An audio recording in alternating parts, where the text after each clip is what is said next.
ರಾತ್ರಿ ಕಳೆದು ಬೆಳಕು ಹರಿಯಿತು. ಗೌಡರ ಮನೆ ಮುಂದೆ ಮತ್ತೆ ಉತ್ತರ ಸಿಗದ ಪ್ರಶ್ನೆಗಳನ್ನ ಹೊತ್ತು ಊರ ಮಂದಿ ಒಬ್ಬೊಬ್ಬರೇ ಸೇರತೊಡಗಿದರು. ಆದರೆ ಅಂದು ಎಲ್ಲರನ್ನೂ ಸ್ವಾಗತ ಮಾಡಿದ್ದು ಮಾತ್ರ ಗೌಡರ ಮಗಳು. ಯಾವತ್ತೂ ಇರದ ಸಂತಸ, ಉತ್ಸಾಹ ಅವಳಲ್ಲಿ ಅಂದು ಕಾಣಿಸಿತ್ತು. ಅದು ಚಂದಪ್ಪನಿಗೆ ಕಾಣಿಸುತ್ತಿತ್ತು. ಗೌಡರ ಮಗಳ ದೇಹದಲ್ಲಿ ಏನೋ ಬದಲಾವಣೆ. ಕಣ್ಣುಗಳಲ್ಲಿ ಬೇರೆ ದೃಷ್ಟಿ, ಧ್ವನಿಯಲ್ಲಿ ಬೇರೆ ತೂಕ. ಅವಳು ಮಾತನಾಡಲು ಶುರು ಮಾಡಿದಾಗ ಎಲ್ಲರಿಗೂ ಅನ್ನಿಸಿದ್ದು ಆ ಧ್ವನಿ ಊರಿಗೆ ಪರಿಚಿತ.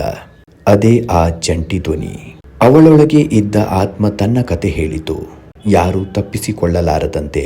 ಗೌಡರ ಮುಂದೆ ನಿಂತು ತಾನು ಹೇಗೆ ಸತ್ತೆ ಎಂದು ಮತ್ತು ಯಾರಿಂದ ಸತ್ತೆ ಎಂದು. ಗೌಡರ ಕೈಗಳು ಒಮ್ಮೆ ನಡುಗಿದವು.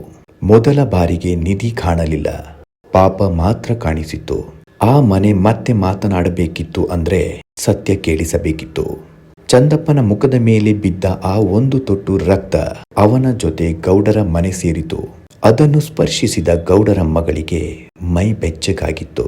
ಗೌಡರ ಮಗಳೊಳಗೆ ಸೇರಿದ ಆ ಪುಟ್ಟ ಬಾಲಕಿ ಕನ್ನಿಕಾಳ ಆತ್ಮ ಅಂದು ಕಿರುಚಲಿಲ್ಲ, ಅಳಲೂ ಇಲ್ಲ. ಅದು ಕತೆ ಹೇಳಿತು, ಮೌನವಾಗಿ ಮತ್ತು ಯಾರೂ ತಪ್ಪಿಸಿಕೊಳ್ಳಲು ಸಾಧ್ಯವಾಗದಂತೆ. ಆ ದಿನ ಊರ ಚಾವಡಿಯ ಮುಂದೆ ನಿಂತು ಆ ಹುಡುಗಿ ಮಾತನಾಡಿದಾಗ ಅದು ಬರೀ ಒಂದು ಹೆಣ್ಣಿನ ಧ್ವನಿಯಾಗಿರಲಿಲ್ಲ, ಅದು ಒಂದು ಪಾಪದ ಪ್ರತಿಧ್ವನಿಯಂತಿತ್ತು. ನನ್ನ ತಂದೆ ತಾಯಿಗೆ ಏನೂ ಗೊತ್ತಿರಲಿಲ್ಲ. ನಾನು ಒಬ್ಬಳೇ ಇದ್ದ ಸಮಯವನ್ನ ನೀವು ಕಾಯುತ್ತಿದ್ರಿ. ನನ್ನ ಕೈ ಹಿಡಿದವನು ನಿಮ್ಮ ದನ ಕಾಯೋನು, ಆದರೆ ಅವನ ಹಿಂದೆ ನಿಂತಿದ್ದವರು ನೀವು. ನನ್ನ ಕೊನೆ ಉಸಿರು ಕೂಡ ನಾನು ಬಾಳಿ ಬದುಕಬೇಕಾದ ಕನಸುಗಳನ್ನ ನೆನಪಿಸುತ್ತಿತ್ತು. ಮಣ್ಣಿನೊಳಗೆ ಕಣ್ಣಿಗೆ ಕಾಣಿಸದೇ ಇರುವ ನಿಧಿಗಾಗಿ ನಿಮ್ಮ ಕೈಯಲ್ಲಿದ್ದ ನನ್ನ ಜೀವದ ಉಸಿರು ನಿಲ್ಲಿಸಿದಿರಿ. ನಮಗೆ ನೆರಳಾಗಿದ್ದ ಆ ಮರಕ್ಕೆ ನನ್ನನ್ನು ನೇಣು ಬಿಗಿದಿರಿ.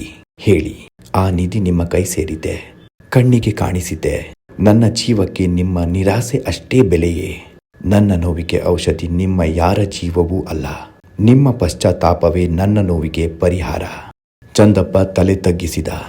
ಅವನ ಕಣ್ಣೀರು ನೆಲಕ್ಕೆ ಬಿದ್ದರೂ ಅದರಲ್ಲಿ ಪರಿಹಾರ ಇರಲಿಲ್ಲ. ಯಾಕೆಂದರೆ ಅವನು ಉಪಕರಣ ಮಾತ್ರವಾಗಿದ್ದ. ಪಾಪದ ತೂಕ ಅವನಿಗಿಂತ ದೊಡ್ಡದು. ಗೌಡರ ಮುಖಗಳಲ್ಲಿ ಮೊಟ್ಟ ಮೊದಲ ಬಾರಿಗೆ ಅಧಿಕಾರ ಕಾಣಿಸಲಿಲ್ಲ. ನಿಧಿಯ ಆಸೆ ಕಣ್ಣು ಮುಂದೆ ಮುಸುಕಾಗಿ ಆ ಹೆಣ್ಣಿನ ಮುಖ ಮಾತ್ರ ಸ್ಪಷ್ಟವಾಗಿ ನಿಂತಿತ್ತು. ಅವರು ಒಪ್ಪಿಕೊಂಡರು. ಎಲ್ಲಾ ಜನರ ಮುಂದೆ, ಆ ಮನೆಯ ಮುಂದೆ ಅವರು ಕ್ಷಮೆ ಕೇಳಿದರು. ಆದರೆ ಆತ್ಮದ ಬಳಿಯಲ್ಲ, ತಮ್ಮೊಳಗಿನ ಮಾನವೀಯತೆಯ ಬಳಿ. ಆ ಕ್ಷಣದಲ್ಲಿ ಗಾಳಿಯ ದಿಕ್ಕು ಬದಲಾಯಿತು ಅಂತ ಊರಿನವರು ಹೇಳ್ತಾರೆ. ಅಮಾವಾಸ್ಯೆಯ ಕತ್ತಲಲ್ಲೂ ಆ ಮನೆ ಮೊದಲ ಬಾರಿಗೆ ಭಾರ ಕಳೆದುಕೊಂಡಂತಾಯಿತು. ಆ ಹುಡುಗಿ ಅಂದರೆ ಗೌಡರ ಮಗಳು ನೆಲಕ್ಕೆ ಕುಸಿದಾಗ ಆತ್ಮ ಹೊರಟು ಹೋಯಿತೆಂದು ಯಾರೂ ನೋಡಲಿಲ್ಲ, ಆದರೆ ಎಲ್ಲರೂ ಅನುಭವಿಸಿದರು. ಆ ಮನೆಯ ಗೋಡೆಗಳು ಇನ್ನೊಮ್ಮೆ ಕಿರುಚಲಿಲ್ಲ, ಮರದ ಕೊಂಬೆಗಳು ಅಲೆಯಲಿಲ್ಲ, ಧ್ವನಿ ಮೌನವಾಯಿತು. ನಿಧಿ ಸಿಕ್ಕಲಿಲ್ಲ, ಸಿಕ್ಕಿದರೂ ಅದು ಯಾರಿಗೂ ದಕ್ಕುತ್ತಿರಲಿಲ್ಲ. ಮತ್ತೆ ಅಮಾವಾಸ್ಯೆ ರಾತ್ರಿ ಬಂದರೂ ಆ ಮನೆಯೊಳಗೆ ದೀಪ ಹತ್ತಲಿಲ್ಲ, ಮಂತ್ರಗಳಿಲ್ಲ ಮತ್ತು ಭಯವಿರಲಿಲ್ಲ. ಆ ಮನೆ ಮತ್ತೆ ಪಾಳು ಬಿದ್ದೇ ನಿಂತಿತ್ತು.